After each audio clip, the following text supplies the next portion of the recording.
Javi, thanks for being here. You recently wrote a blog about building a scalable GTM or go-to-market engine. Really appreciate you coming on. This is a really interesting topic because a lot of people are, one, trying to use AI to build their entire sales engine so that they just come to work and have a bunch of sales in the morning, which would be like a dream come true, right? A lot of other folks, they don't know like what their go-to-market or rev operations engine should look like or how to even get started. So I think it's a really timely article. Thank you for coming on to talk to us about that.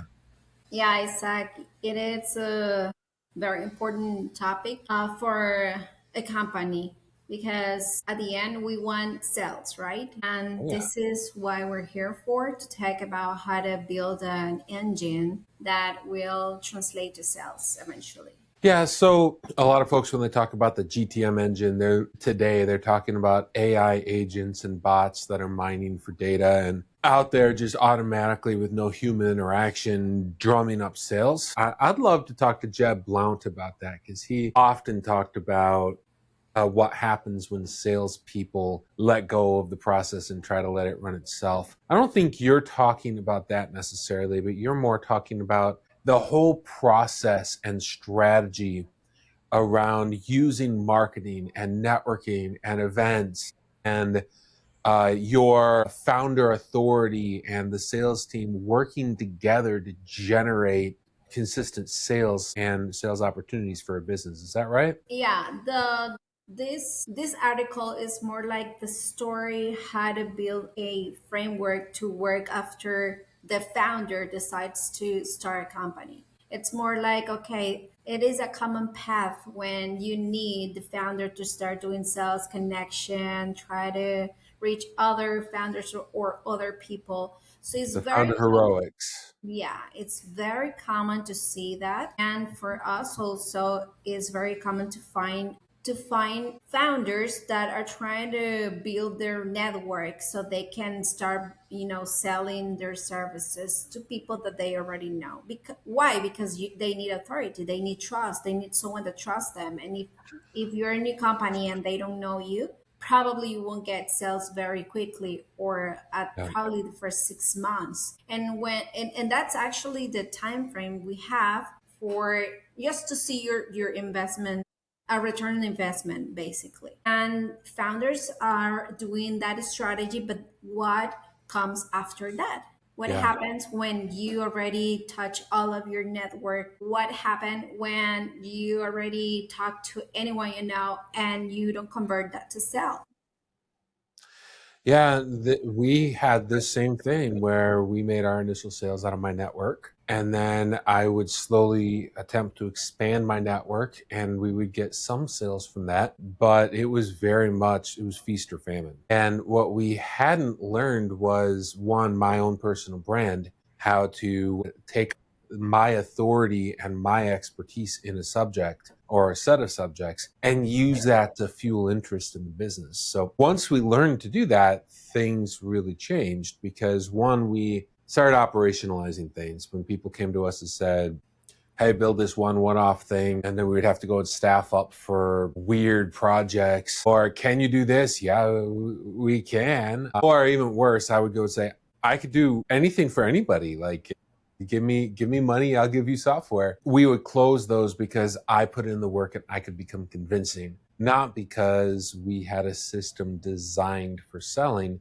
and certainly not because we had a system designed for delivering that service after we had sold it. So that was a real shift because it went away from will for money, give me money, I'll give you software, I'll do whatever you want, I'll be whatever you want me to be, into these are the services that we offer and these are the people that we offer them to, and this is our process. And start to Main Point used to do, they're a consulting firm that does a lot in the logistics space, and they would go in and they would build what they would call the operating system, which means if you do these things, your system will operate smoothly. And that's similar to what you're calling the engine. I think it's a much more modern term for that, but these are the things that you do to establish authority, to build organic traffic, to get traffic from email outreach, from social media outreach, In our industry, it's events. We go to events, we come back with leads, we close some of the leads, we go to the next event, we get new leads. Now, I'd love to say I could run a Facebook ad or a LinkedIn ad and get the leads and close it, but that's just not for the consulting. That's just not how it works. For GlowBox, yes, it works that way, especially in startups. We can buy a list of startups and send them emails and they'll come. But we know exactly how to do that now. We know how to get sales for Catalo. We know how to get sales for GlowBox. We know how to close those sales. We know how to deliver and operate. It wasn't always like that. And we had to switch operations away from Isaac has a lead, let's swarm it, Yeah. into this is how we consistently feed Yeah. new life and new clients and projects into the business. Yeah, basically the problem becomes that the pipeline it is inconsistent Mm-hmm. and the revenue as well it is unpredictable and the sales cycle depends on the founder. So what happened after that? Basically, we have to find your right but the right ideal customer. Your ICP has to be very something that you have to put a lot of conversation Yeah. because since the founder think that they can have or present your service as yeah I can do it all because they actually need the money but they don't because you're not a company. One person is not a company. So if you know how to do something, but you have so many clients and so many customers that you have to talk to, and everything relies on you, meaning the founder, so you cannot scale. Yeah. And once that you find your ideal ICP, you are able to create a whole strategy to get them, to get to the places they attend, to find what they need, just and to expand after that. So for us, it's very important to identify the industry, the revenue range, or the company size, geography, technology that they want to use, their growth stage. When you're very early stage, that's harder for people to Mhm. trust other companies because they don't have enough money or they just don't know what it works for them. And that's part of the conversation once that we start talking with a client. Yeah, and we talk a lot about ICP today. We have a lot of these conversations because we still talk to customers who come and tell us, yes, the ICP is companies under 15 million. That's not an ICP, that's a filter. That's a search query. And a lot of times we ask them, why 15 million? Well, because higher than that, it's too hard to close. What do you mean too hard to close? Like there's a big difference between going into Apollo, which I'd recommend don't use Apollo, but the data is just horrible. But you go into Apollo and you create a filter. Okay, I want companies under 15 million. Okay, and then what? Oh, well, it should be the CEOs of those companies. Well, that's not ICP anymore. But what you're trying to do is you're trying to say, okay, I'm guessing that these companies are the ones that will use us the most or that we could close the fastest. And you're not actually drilling down. We know a firm that got into the SaaS space and did I think it was $3 million in revenue their first year in the SaaS space, reselling a CRM system to Spanish speaking roofers in Texas. Very drilled down. They were looking for a specific industry, a specific demographic within that industry, and a specific location. And then they were able to go in and say, okay, who of these Spanish speaking roofers in Texas would benefit from our service? And then they target and scaled very, very quickly because they knew their customer. They knew who would get the benefit from them and who would immediately get a reward from Yeah, them. yeah, that's exactly. And besides that, you have to know who's the decision maker as well. Yeah. Because yeah, for example, we have found companies that the decision maker is not the CEO. It could be the Yeah. CTO. It could be the president. So you also need to understand that. And that depends also on the size of the company.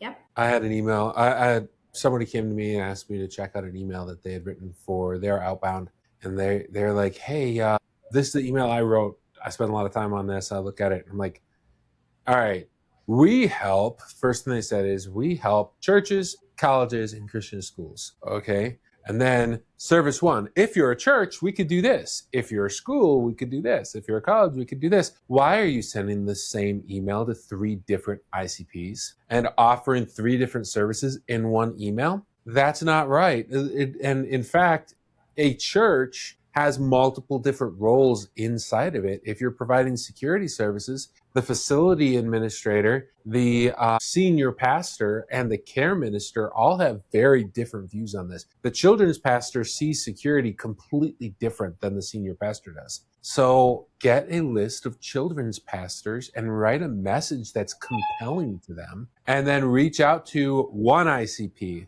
giving them one offer to one type of person in that ICP. And what you're going to find is a dramatic increase in meaningful conversations. And this is just something that people get wrong so often, is they're so focused on, oh, we could help this person or this person or this person. All right, there are enough churches in the United States, enough colleges in the United States, enough Christian schools in the United States. Pick one.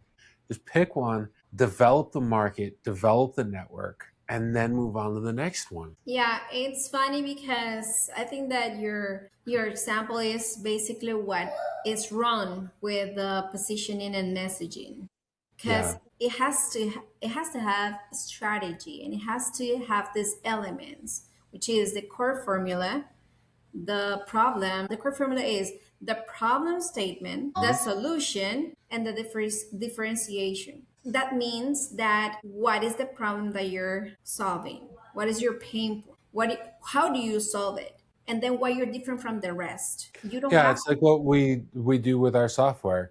Who's your audience? What is their problem? How do you solve it? yeah. And the problem is, what is the problem, pain, cause, consequence, and urgency? It's 5 points.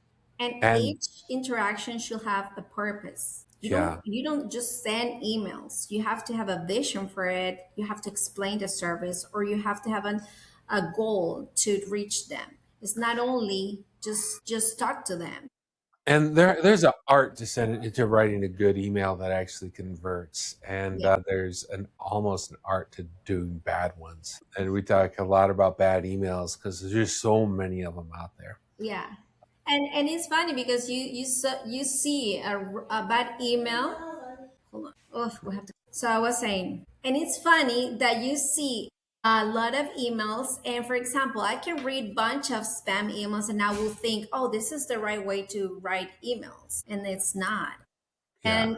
And if you're not prepared for writing sequences, you will continue doing the same mistakes because we're so bumped with so many spam emails that we like consider those that are okay and they're not. Yeah. So in an engine, you have multiple different components that work together for a common good. And so I know when we're delivering a GTM engine for our customers, we always start with the founder authority. Who are you? What is your background? How can we use who you are as a founder and your voice? This comes very much from our Voice of the Founder series here on the Callus Effect. Who are you, Mr. Founder? Okay, and if there are other key, like we have Alex Latino who has an MBA and a master's in digital marketing, and he helps build these digital marketing platforms that are just amazing. We have Rebecca, who's really awesome at interactive design and branding from a visual component. And Valerie does just an amazing job with content creation and community management. And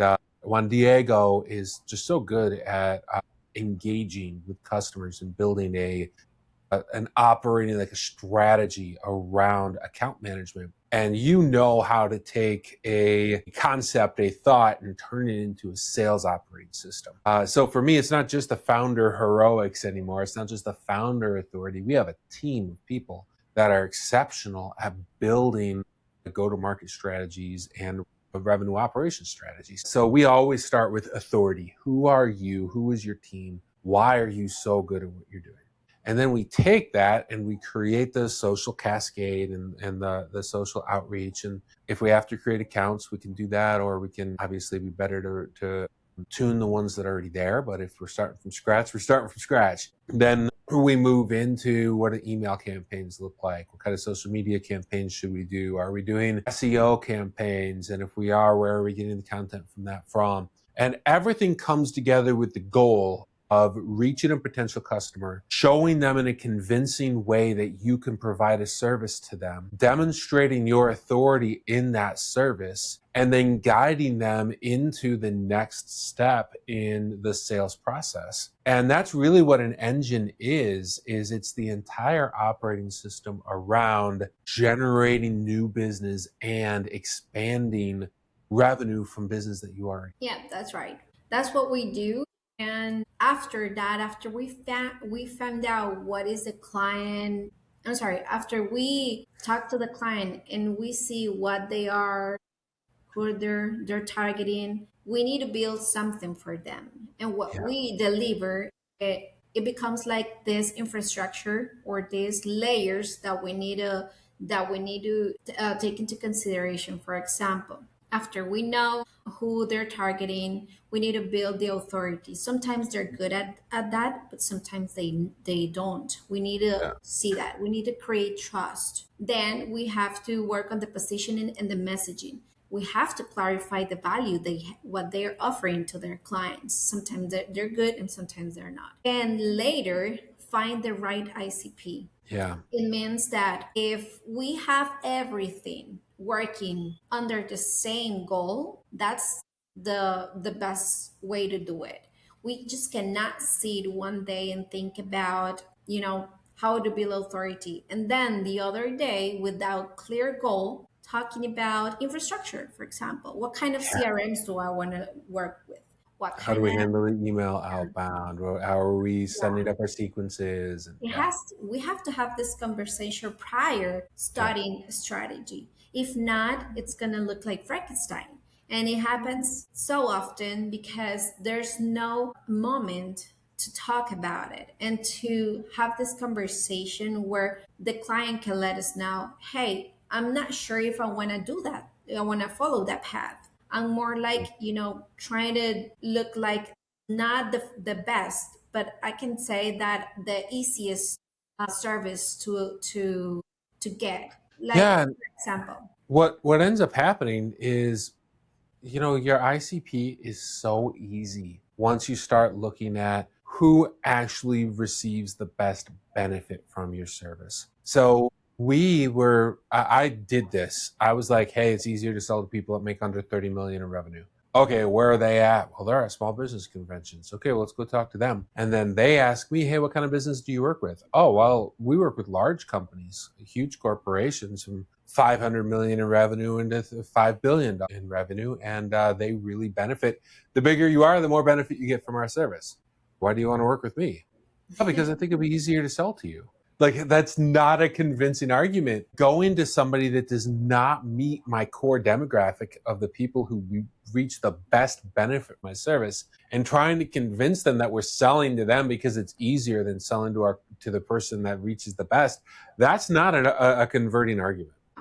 I would rather have the hard conversations and do the hard work to get into somebody that gets the most benefit from my yeah. service than to try to convince somebody else that they're in my ICP just because it's easier to sell to them. And it's funny because I've had an experience with one client that I was trying to convince them that we're like a good tech company and that we offer nurture staffing stuff and technology, everything I can think of. But they were like, I know that you guys are good, but I really want to work with you because you're like the same time zone. And Mm-hmm. that's the only thing I need. You Yep. don't have to convince me. So we have to know what the client wants because you take all this time to talk about your services and the client, what they actually need is like, can you get me people that works under the same time zone? And I'm like, yeah, it seems Yeah, that we and need. that's like we overlook this so often. We go and we do the Voice of the Founder series. So we'll go to Austin Tech Week, or we'll go to any of the events that we've gone to, or invite people through Lions Den, or however we reach these folks. And the first thing I do is I ask them to talk about themselves, and they come out of their shell. So you got people are nervous and literally shaking, and they'll say, "Hey, tell me about your journey. How did you get the skills and the drive to get to where you are today?" And they just come out of their shell. Ask a prospect to talk about themselves, and they're going to tell you what they need, what you need to know. And so Be genuinely interested. Don't just, okay, tell me about yourself and your needs. No, talk to them, engage with them, and find out what their needs are. And if you're not a good fit for it, I am not a fan of the whole, oh, that person can sell snow to an Eskimo. Don't sell snow to an Eskimo. Sell water to somebody that needs water. Sell a Tylenol to somebody with a headache. I want people that meet needs of somebody that's genuinely having a need, not just out there just trying to sell anything to make money. But if you are engaging with these folks genuinely, and they'll know if it's genuine or not, and you're interacting with them, they'll tell you what their challenges are, and then you could tell them how you could solve it. And if it's a good fit, you move on to the next step of the process. And if it's not, then you move on to the next person. Like Jeb Blount says, get yes fast, maybe fast, no fast. Your job is to find out, are you a fit for this person? If you're not, move on to the next person. And this, just so many people, their sales process and agency is not built that way. You start building around, how many emails did I send? Terrible metric to trace. How many phone calls did I make? Terrible metric to trace. Those metrics are just telling you the sales team is doing work, busy work. It's not telling you that they're having meaningful progress in your sales process. What Yeah. you really need to do, instead of measuring action, you need to make sure that you're measuring the right thing. Are you talking to the right people, having meaningful conversations? Are you moving people through your sales process, or do we need to change something? Yeah, and something that came to my mind is that most of the companies and founders, they are so focused on getting new sales, but what happened when they get a new sale? They forget about what comes after, Yep. because you want to retain that client, and it's lower, the cost is lower when you keep a client and they refer you rather than finding a new one. So Yep. also that because once you get a client, you have to continue talking to them. That's part of the sales process. Retention is the ability to keep the client happy and satisfied and engaged, because you want to continue to use your service or buy your products. And So expand and grow the relationship, the right relationships. yeah, Or close out. Is, man, we were so bad at getting clients at first that I would break my back to keep a client. Or you remember He Who Shall Not Be Named. We had a client that we should not have continued doing business with, but I did not know how to get a new client. And I was so desperate to keep that client happy that I would have done anything. And we did not set boundaries. We did not ensure that it was a healthy relationship for either party. And it hurt us yeah, a lot actually. a lot. I almost And put us under. so that's my point, because acquiring new customers is expensive. So we Yeah. have to keep our current clients very satisfied and very happy, because they will also refer to us. They will Yeah. close deals for us as well. There are lead generations as well. That's part of a GTM strategy. What happened after we close a sale? Yeah. And that's something that most people, they don't offer that, because they Okay. just offer. So your blog is live, implementing a GTM strategy. This will definitely be on YouTube, so the link is going to be in the description. And if you're really interested in understanding how you can take your authority and turn it into a lead engine, contact us, and we'll show you what we do, and see if it's a good fit. Thanks so much for being here, Javi. You